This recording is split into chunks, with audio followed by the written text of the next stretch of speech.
Eduquemos al grosso, crack, titán, Saiyajin. En una entrevista reciente hice una afirmación que le puso a muchos neofitones los pelos de punta. Ningún dogma es infalible. Los dogmas son fiables. El dogma de la Trinidad es fiable, no es infalible, es fiable. Tan pronto dije eso, sospecho que un topo le mandó el extracto al señor Alarcón y, como todo experto en ignorancia, publicó un soberano disparate cocinado en las pocas conexiones neuronales que se dedican a pensar más allá de gritar gol. El teólogo Néstor Díaz dice que el dogma de la Trinidad es fiable, mas no infalible. Por favor, que siga hablando del tema. Así cada vez más protestantes vuelven a la Iglesia Católica. Por supuesto que esta impepinable muestra de poca información partía primero de una malsana esperanza de que los protestantes nos hagamos papistas, y segundo, de una manipulación del video, puesto que o no la considera completo o simplemente no la entendió, lo cual no me sorprende. A ver, miren la idea en su justo contexto y confío en que tendrán ustedes mejor criterio. Ningún dogma es infalible. Los dogmas son fiables o no son fiables. ¿Cuándo un dogma es fiable? Cuando está apegado a la escritura infalible. Cuando un dogma no es fiable, cuando está alejado de esa escritura infalible. ¿Ves? El dogma de la Trinidad es fiable, no es infalible, es fiable. Fiable, porque está destilado esencialmente de la escritura, que es infalible. El dogma de la Asunción de María no es fiable, porque no lo encuentras en la escritura inspirada e infalible. Como pueden comprender, la explicación es muy sencilla. La Iglesia en su magisterio o en sus concilios desarrolla su quehacer dogmático partiendo del texto.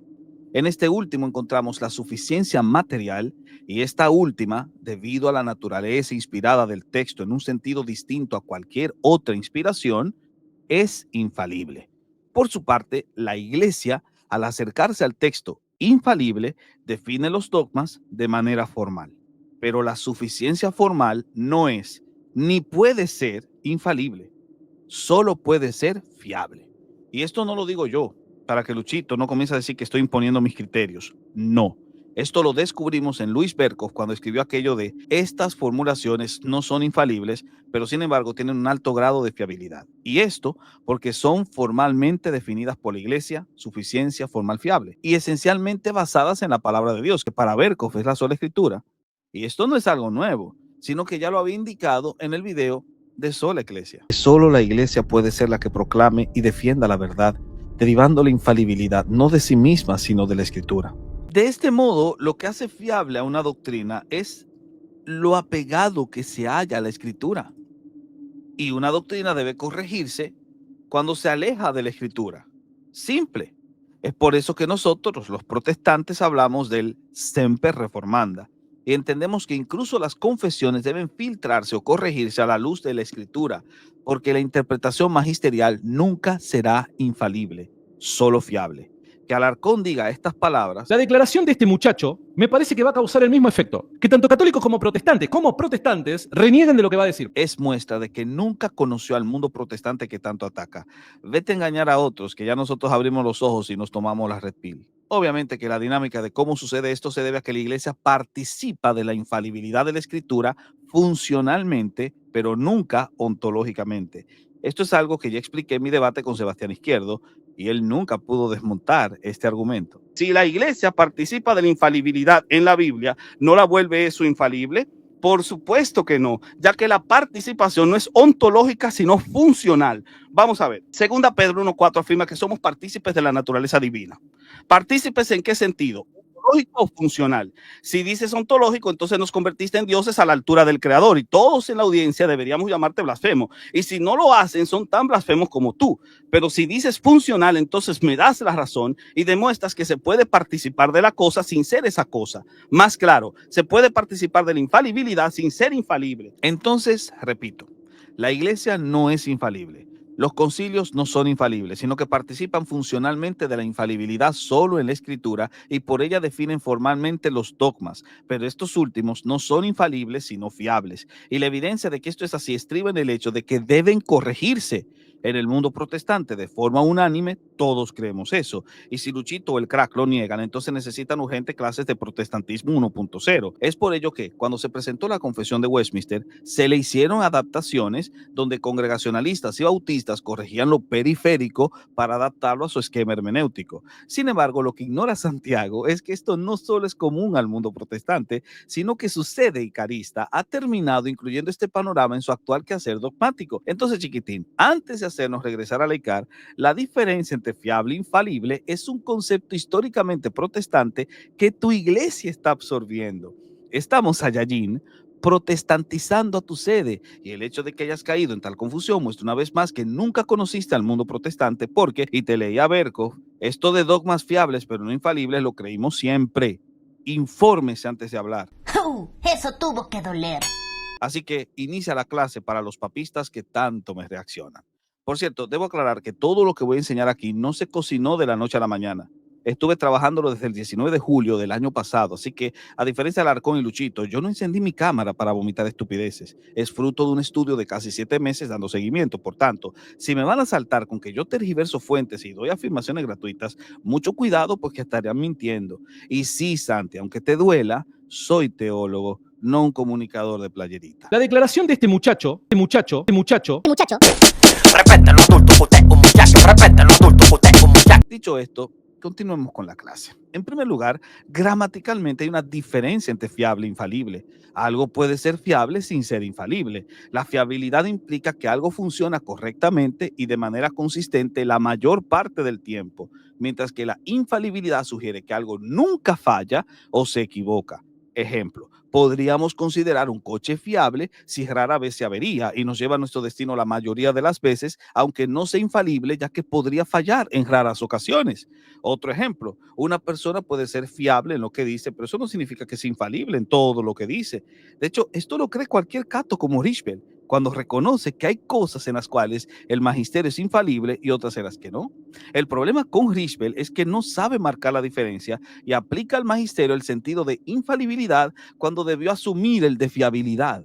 Así no se hubiese metido en el mar de contradicciones que presentó cuando subió al canal solo para salir pacateado. De acuerdo a tus palabras, eso significa que hay cosas que se pueden precisar mejor de las definiciones que el magisterio hace, ¿sí o no? Sí, Eso es corrección. Eso se llama corrección. Por ende, ¿puede un dogma ser fiable sin ser infalible? Por supuesto que sí, a nivel gramatical sin caer en las marihuanadas de Lisboa. Las escrituras no son infalibles. ¿Qué? Si una persona es infalible en matemática, quiere decir que sus cuentas no poseen errores.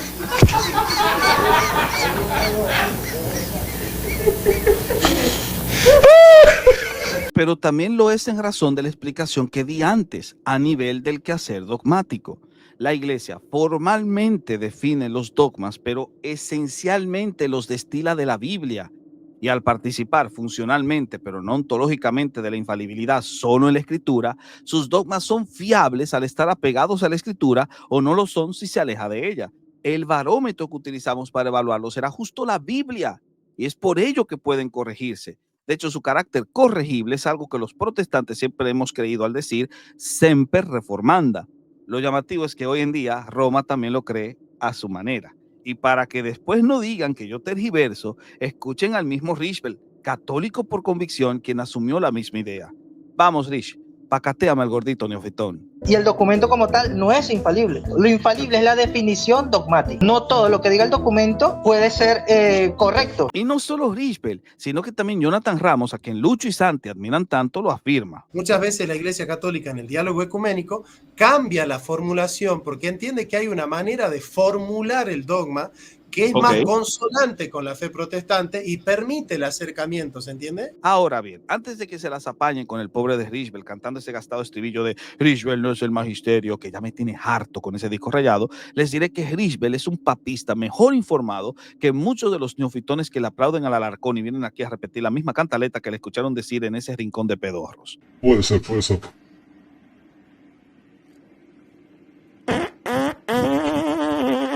En este momento tengo unos shorts Son re cómodos. Lo que Richbel dice, no lo hace en solitario. Esa es la manera como hoy en día Roma entiende su quehacer.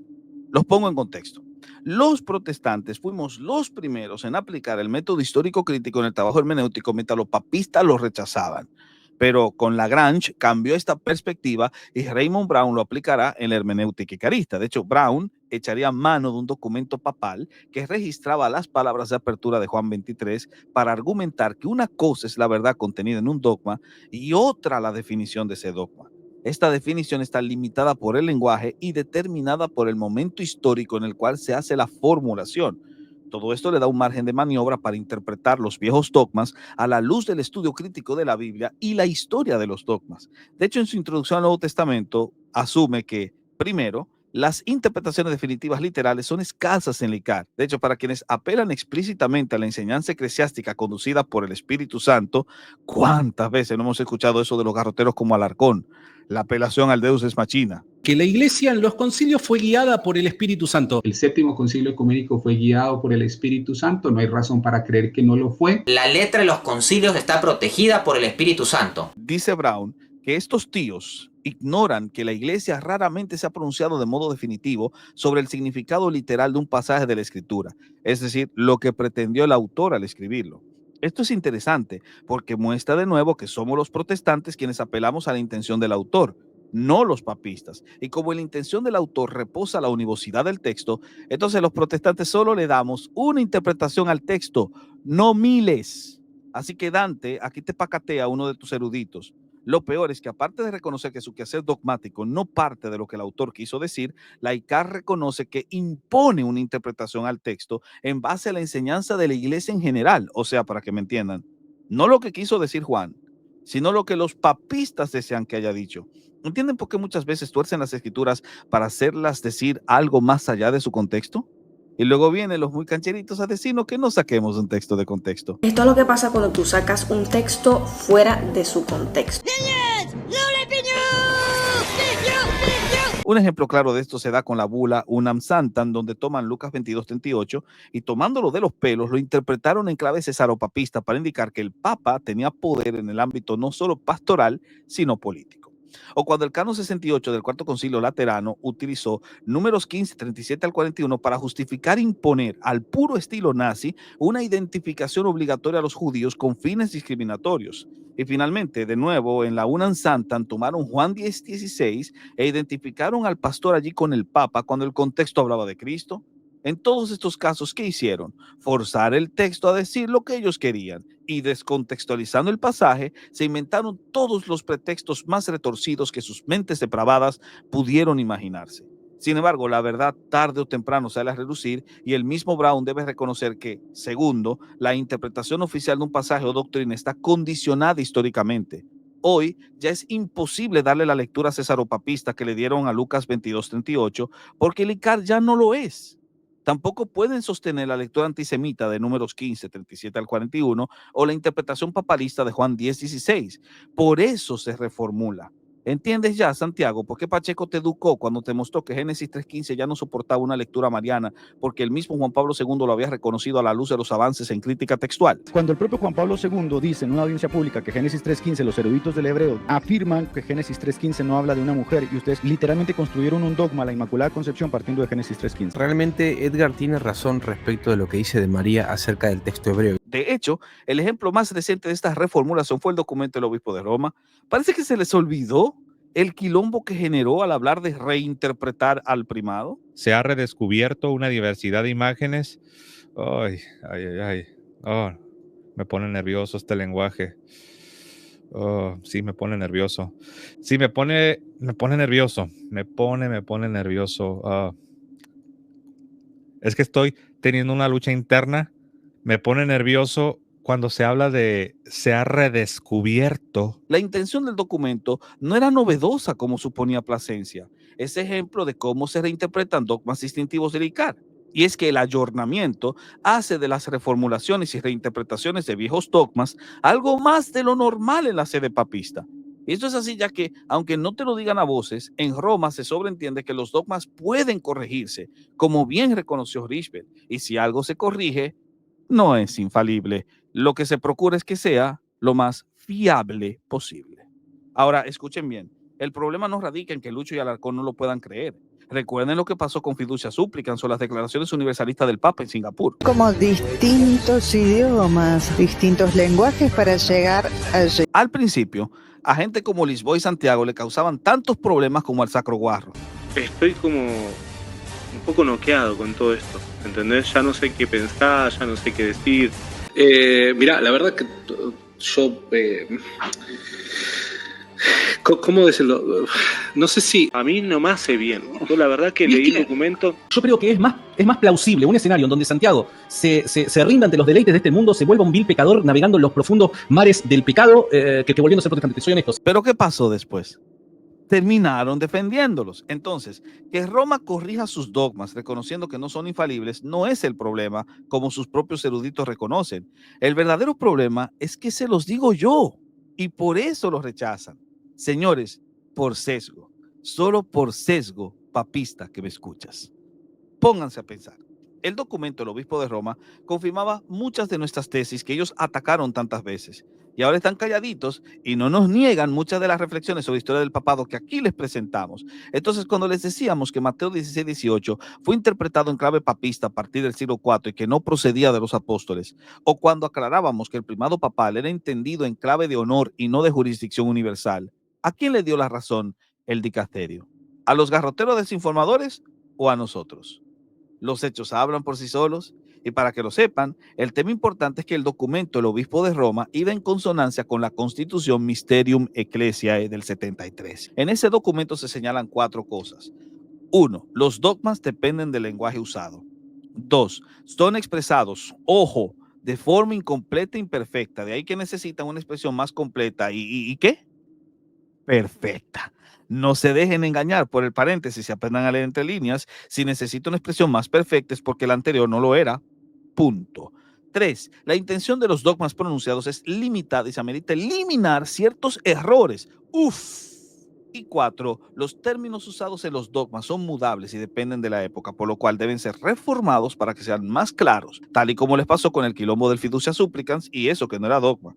Por eso cuando Plasencia se quejó aquí. Me pone nervioso cuando se habla de se ha redescubierto. Mostró que no conoce la fe de la iglesia. Por lo cual, Mysterium Ecclesiae explica por qué biblistas papistas como Raymond Brown y Joe P. Meyer han tenido la libertad de reinterpretar cosas como la virginidad perpetua y el origen papal y no tuviesen problemas con la jerarquía y siguiesen siendo miembros de la Comisión Bíblica Pontificia. De este modo, y aunque al titán le cause pavor, los documentos receta del magisterio sirven de apoyo para la reformulación de los viejos dogmas.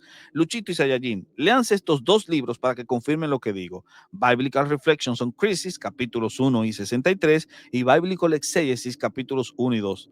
Ah, no, ¿verdad? Que ustedes no leen ni el periódico.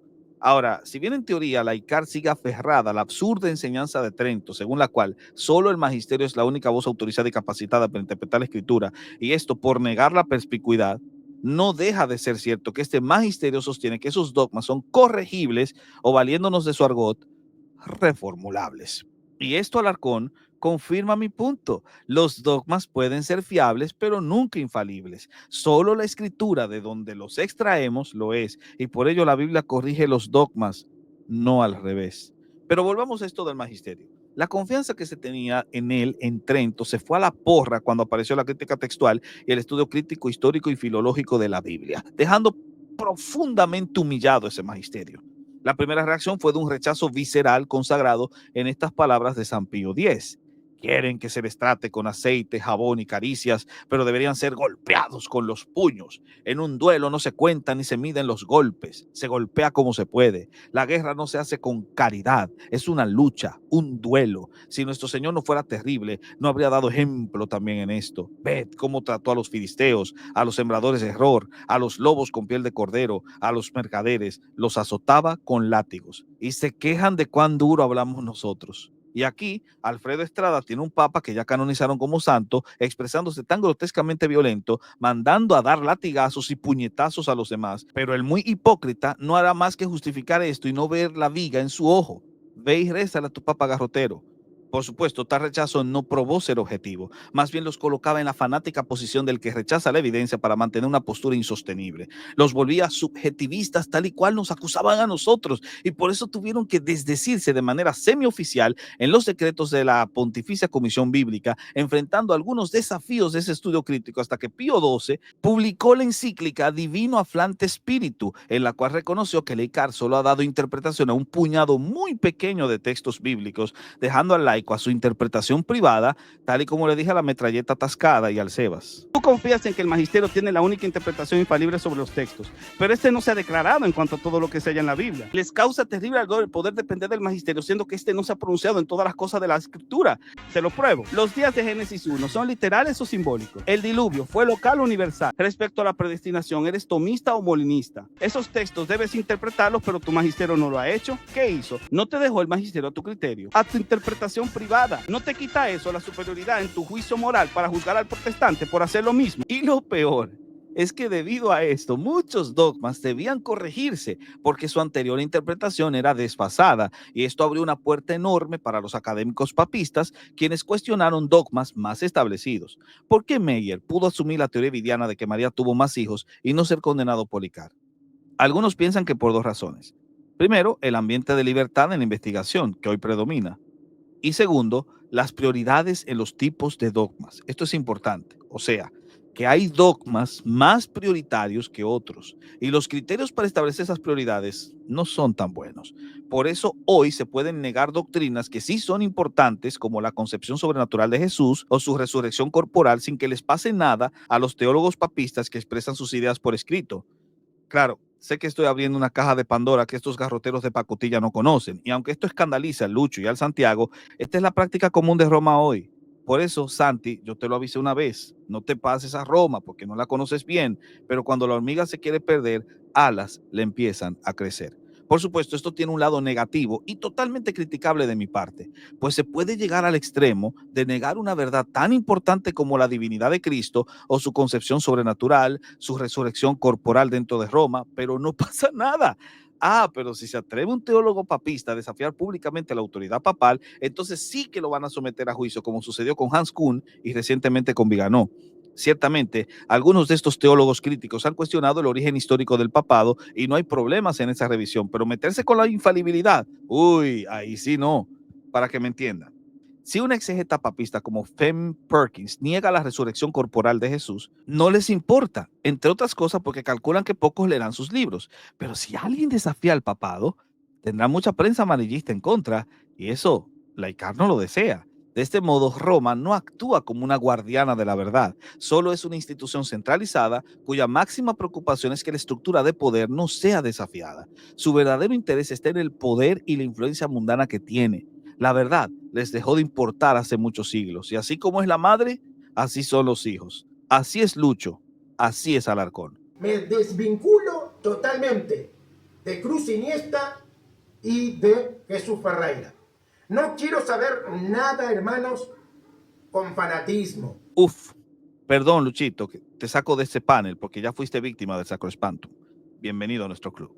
Lo triste de todo esto es que los que son un poco más consecuentes, como Brown y Mayer, quienes no se meten con los dogmas esenciales, los cristológicos, terminan cayendo en una suerte de esquizofrenia, ya que aceptan la jurisdicción universal del papado conforme al Vaticano II, pero al revisar la Biblia y la historia descubren que esto nunca fue así.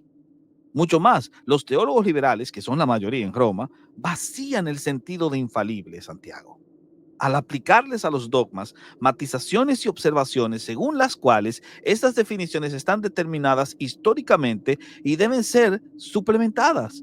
Pobre alma, te están dorando la píldora y no te das cuenta porque hace ya 3 años, titán, grosso, crack, te tomaste la blue pill y te dejaste pensar. Te quitaste la cabeza junto con el sombrero. Pero eso no es lo peor. Para que noten ustedes el revolú que hay entre los papistas, pregúntenle a cualquiera. ¿Cuántos dogmas han sido proclamados infalibles por el magisterio? ¿Saben qué descubrirán? Que ellos no se ponen de acuerdo en cuanto a lo que sí entra como infalible y lo que no. Sus listas varían, y eso no lo digo yo. Hace no mucho, Gavin Orlund publicó un video corto titulado How do we know the New Testament Canon? Su respuesta básica fue que los propios católicos tienen que batallar en otras áreas con listas falibles de los supuestos pronunciamientos infalibles de sus papas. y da dos opiniones muy distintas que hay entre los católicos. Según unos papistas, estas son las únicas declaraciones ex cátedra que se han dado por parte de algún papa: la Inmaculada Concepción y la Asunción de María. Estos dos y ni uno solo más. Sin embargo, otros papistas afirman que esta lista debe incluir el Tomus Leonis, la carta del Papa Ágato, el Benedictus Deus de Benedicto XII, el Convocazione de Inocencio X y el Autor in Fidei del Papa Pío VI. Por tanto, ni los católicos mismos se ponen bien de acuerdo sobre qué sí entra o qué no en la lista de dogmas infalibles. Recuerden que no lo dije yo, lo dijo Gaby Norlund. Y lo de que sean infalibles de por sí ya es cuestionable al reconocer que deben ser corregidos. Claro, a menos que por infalibilidad los papistas tengan una definición distinta que la del resto de los mortales, pero eso ya es un problema que deben afrontar solos sin cargarse a toda la cristiandad por tan enorme inconsistencia. Digo inconsistencia, puesto que resulta una soberana estupidez afirmar que un dogma es infalible en un punto, pero no lo es en otro, puesto que eso es falsamente ilógico. Y el documento como tal no es infalible. Lo infalible es la definición dogmática. No todo lo que diga el documento puede ser correcto. Resumiendo, pues, ¿puede un dogma ser fiable sin ser infalible? A nivel gramatical, por supuesto que sí. A nivel del quehacer dogmático, por supuesto que sí. Por eso son corregibles. A nivel de documentos magisteriales papistas como Mysterium Ecclesiae, por supuesto que sí. ¿Lo sabías, grosso del rincón? El problema con Roma es que los reconoce, pero aún así quiere aferrarse a eso de que los dogmas solo los puede interpretar y corregir el magisterio, y por eso caen en las inconsistencias de Richbert. Entendido esto, pregunto, ¿cómo rayos eso nos hace volver a Roma? En nada. Más bien esto evidencia que Roma se hace cada vez más protestante, como afirmase Gabriel Calvo Zurruate. Dicho comentario solo lo hace uno que de fútbol sabe mucho, pero no de teología. ¿Tengo yo que instruirlo incluso en la manera como sucede hace dogmas? Santiago, hazte un favor y cierra ese canal o dedícalo a otra cosa. Te lo diré claro. La iglesia es la casa. Roma solo una sede. Yo ya estoy en casa, pero tanto tú como la sede papista están out. De ustedes solo puedo cantar con Cerati. Yo estaré a 1.000.000 de años luz de casa. Así que grosso, crack, titán, Saiyajin, no quieras convertirte en mi saco de box, porque este dedo tiene más peso que toda la comunidad de Esto No Dijo Kant. Guardamos un pacatazo final para Guido y Lisboa. Como sabrán, estas personas, en su afán por desestimar la sola escritura, han caído en afirmaciones liberales de la peor calaña.